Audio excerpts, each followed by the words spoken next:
موږ په بارها په هر ویډیو کې ویلي چې د امریکا سفیر ډیر مضر او پست انسان ده. هر قسم چې کیږي باید مخه ونیول شي او له دې خاورې څخه باید ورک شي. هغه و چې وخت یې پوره شو او کاري موده یې نوره تمدید نشو او نور رخصت شو.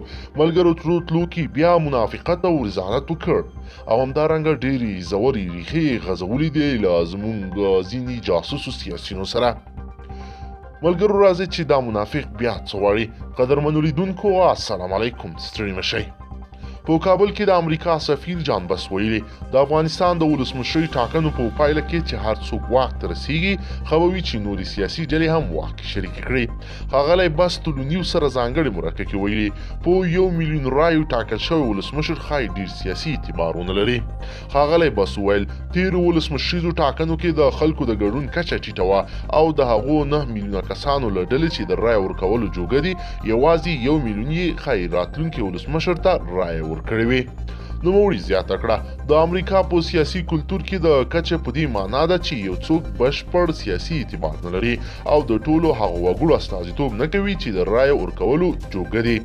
د دې پوښتنې په ځواب کې چې اوسني وضعیت کې څه باید وشي د امریکا سفیر ویل هر څوک چې ولسمشر کیږي باید نورو سیاسي ډلو ته هم واک کې برخه ورکړي.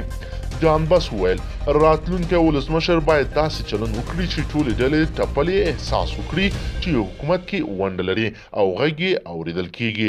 ځینې شنونکي وایي جان بس له افغان ولسمشر محمد اشرف غني سره ښې اړیکې نه درلودې. دا لومړی ځل نه دی چې د امریکا سفیر جان بس چې افغانستان کې دنده په ختمېدو د افغانستان کې د حکومتولۍ پر کیفیت او حکومتي کړنو کې نیوکې کوي. د بیلګې په توګه نوموړی کابل کې یو له هغو بهرنیو ډیپلوماټانو چې بیا یې په افغان حکومت کې د اداري فساد ستونزې ته اشاره کوله او له افغان حکومت یې د دې ستونزې د حل غوښتنه کوله. د تیرو ولسمشریزو ټاکنو د لومړنیو پایلو له اعلان وروسته چې محمد اشرف غني پکې مخکښ اعلان شوی و ښاغلی جان بس پر خپل ټویټر پاڼه لیکلي و ټول باید دا خبره په یاد ولري چې دا یوازې لومړنۍ پایلې دي. ځینې شنونکي په دې باور هم دي چې نوموړی د خپلې کاري ماموریت په ورځ کې له افغان ولسمشر محمد اشرف غني سره چندان ښې اړیکې نه درلودې. خو له ټلویزیونیوز مرکې کې ښاغلی جان بس ویل چې له افغان ولسمشر محمد اشرف غني سره اړیکې له درناوي ډکې نږدې او مسلکي ده. نوموړي ومنله چې په ځینو برخو کې له ولسمشر غني سره د نظر اختلاف درلود خو زیاته کړه چې افغان ولسمشر تل د مقابل لوري خبرې ته هم غوږ نیولی. دا په داسې حال کې ده چې همدا څو ورځې وړاندې افغان ولسمشر ښاغلی جان بس ته د هغه د کاري ماموریت د ختمېدو په پلمه د وزیر اکبر خان مډال ورکړ. د امریکا تلونکی سفیر تلونیو سره خبرو کې افغان سولې بهیر په اړه هم خبرې وکړې. نوموړي وویل بین الافغاني خبرې لپاره باید داسې یوه ډله جوړه شي چې د ټولو افغانانو استازیتوب وکړي.